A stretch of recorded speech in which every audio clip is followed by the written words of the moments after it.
Hey Mortal Kombat fans, thanks so much for clicking on this video. My name is Chris. The Mortal Kombat movie is here. This is going to be my full spoiler review, talking about the Mortal Kombat movie, mentioning some of my favorite Easter eggs, diving into what I loved and absolutely what I didn't love about this movie, as well as that ending tease for my favorite Mortal Kombat character coming in the sequel, Johnny Cage. So be sure you Mortal Kombat fans are leaving your opinions down below. Full spoilery thoughts down in the comment section. I'm going to be there with you. And be honest, because let me tell you right now, the discourse about this movie is about 50-50. Half of people like it, the other half are not digging this movie at all. So be completely honest here, and I'm open to it, okay? We can disagree, and I'm thankful for you guys that can hear me have an opinion on this movie where I thought it was enjoyable. But then again, I come from a background of enjoying B-level horror movies that are filled with gore, guts. Yeah, I agree that it was messy, it was jumbled, there's a lot of plot holes in there. They did not have the time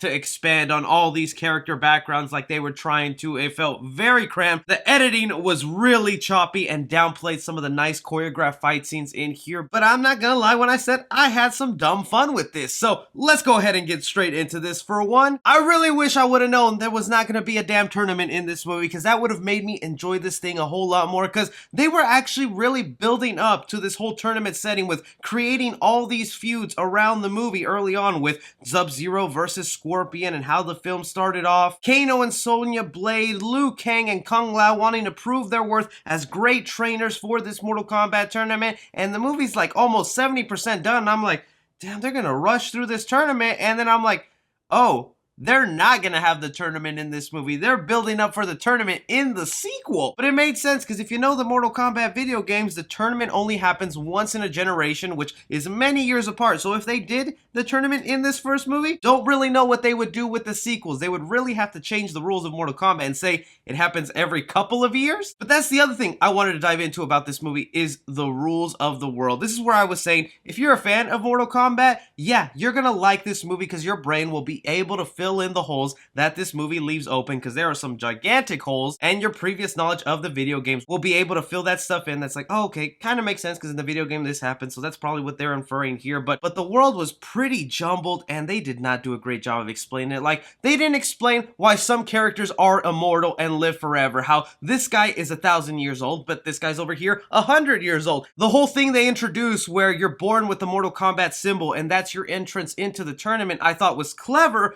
Done 6 tours, motherfucker. And even the whole thing about if you kill someone with that marking, then you inherit it, also clever. But then something like with Scorpion in the beginning, where he had the marking and was killed, gets transported to hell instead, and then has to wait hundreds of years before he can be resurrected through his signature weapon. That's where the film just really suffered for me. But at the same time, some of the new stuff they introduced I was okay with, like explaining how some of these people get their powers, calling it their arcana, which is their unlocked ability, going with their Mortal Kombat symbol. That again, even deeper diving into that, some don't make sense, how you get like organic powers like fireballs, freeze powers, laser beams coming out of your eyes, but something like Jax gets metal arms growing out of your body. But I also want to make clear, there are definitely a lot of fans that I have been seeing of Mortal Kombat that hate this movie a lot. I think there's actually a middle ground of people who are really gonna like this movie, because you have, like I said, the people who don't know anything about Mortal Kombat that are gonna be lost and confused and go like, okay, I guess there's blood and action, I'll watch it for that. Then there's the people like me who play Mortal Kombat games when they come out, but we don't really live and breathe it and think about it constantly, like some hardcore Mortal Kombat fans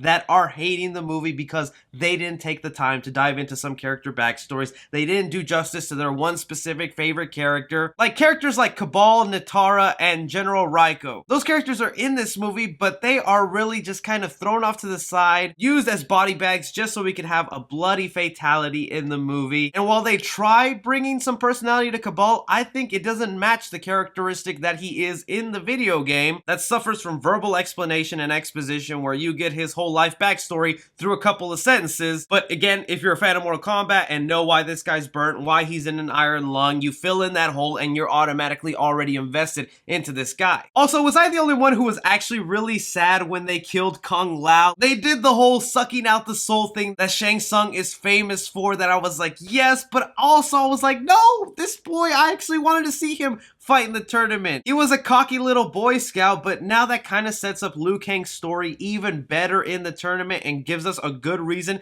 to want to root for him. His lines sometimes came off corny, but in the end, he's the perfect little pupil Boy Scout that I want to see fight. So I was pretty sad to see Kung Lao go. To me, I guess I was just more surprised with some of the stuff they were able to accomplish, because one, we know this is a first-time director, so this is his first time ever making a big budget movie, and saying big budget is generous, because this was actually given a low budget, and you can kind of tell that in some of the Outworld stuff, where it really just feels like a realm of rocks and random statues in front of a green screen, and the very little we get to see of Netherrealm that just seems like one giant fireball. And I'm gonna say it, I know there's still some people out there who disagree with me with Louis Tan as Cole Young that I thought was a welcome addition. Yeah, would I have rather have that been a character from the video games we all grew up playing? Of course. Do I understand why they did it? Yeah, so they had a character that could ask a bunch of questions of like, oh, why is this going on? What's this happening? And then the movie has a reason to explain that to you as an audience member. But I felt the Cole Young character was charming enough, and I thought they gave him a really unique power set of just that body armor that I saw some people making jokes that literally the main character has plot armor. But I still thought it was unique enough that it absorbs kinetic energy and he's able to use that back in action, and it even has some weaknesses when he goes up against Sub-Zero, who doesn't give off kinetic energy and is at a disadvantage when fighting him. I also didn't even mind that he's an ancestor of Hanzo Scorpion, and that's his connection into the world. I think we all saw that coming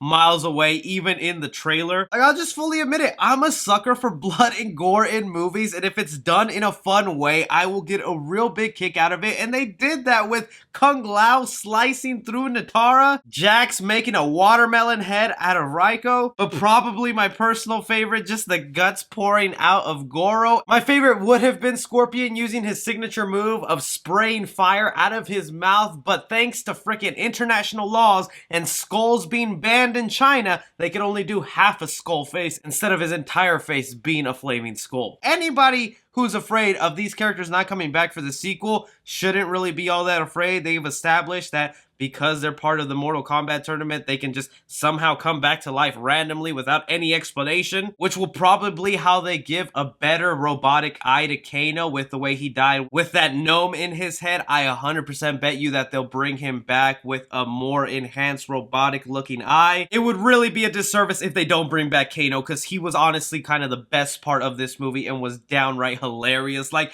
Johnny Cage in the sequel definitely has some shoes to fill after what Kano was able to do in this movie. And we'll get to Johnny Cage in a second, but I also want to bring up, speaking on characters that died in here, it's pretty obvious that they're going to transform Sub-Zero into Noob Saibot. That's what they were setting up here, and the actor himself already confirmed that he signed on for 4 movies, so maybe he'll show up in a Mortal Kombat sequel, and they'll probably plan some sort of prequel movie that'll just focus on his rivalry with Scorpion. But okay, let's talk about it here. That ending tease that, you know what, kind of saved the movie for me from just being utter disappointment to like, you know what, this world might be messy, but it lays the perfect foundation for me to want to see more. And that is that tease where Raiden's like, look, we got a tournament coming up, it's gonna be in the sequel, watch they push it and make it till the 3rd movie. That'll suck, but their goal for the film will be to go out and get more fighters so that they can be ready to fight in this tournament. And Cole Young's character says, I'm going to Hollywood, all of us knowing what that means, but even then, they pan to a poster of a movie starring Johnny Cage with a film titled Citizen Cage. Oh, I was really hoping they would pan up and reveal the actor that's going to play Johnny Cage, but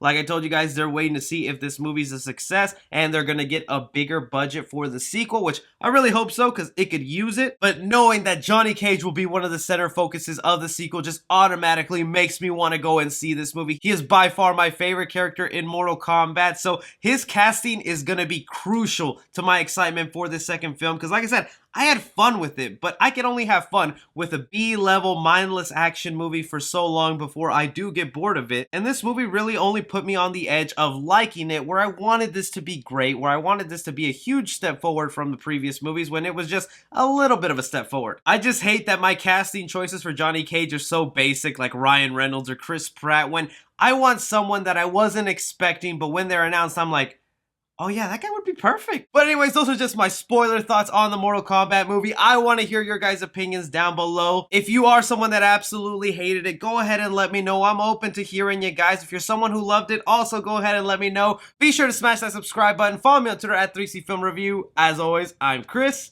Take care.